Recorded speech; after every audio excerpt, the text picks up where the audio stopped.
Isang daang Chinese national na nahuli sa mga pogo scam hub sa bansa pinadeport sa China. Mismong China ang nagbayad sa mga pamasahe nila para diretsong China ang deportees at wala ng layovers. Pero may panawagan ang mga mahal nila sa buhay na maiiwan sa Pilipinas. Bigyan po sila ng chance.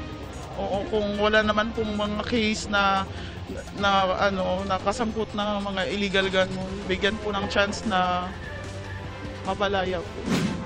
Operasyon ng MRT-3 na antala kaninang umaga dahil sa nasunog na kable sa pagitan ng Cubao at Santolan southbound stations. Ayon sa pamunuan ng MRT-3, pinahinto ang lahat ng biyahe sa pinakamalapit na station platform bilang bahagi ng safety precaution. Naibalik naman ang operasyon ng MRT-3 pasado alas 8 ng umaga. Humingi ng paumanhin ang pamunuan ng MRT-3 sa nangyari.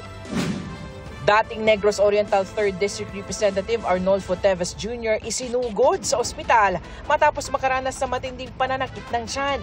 Ayon sa kanyang abogado, kailangan sumailalim sa isang major surgery si Teves at inirekomenda raw ng kanyang doktor na ilipat siya sa isang pribadong ospital. Naipagbigay alam na raw nila ito sa mga korte kung saan may mga nakabingbing kaso si Teves.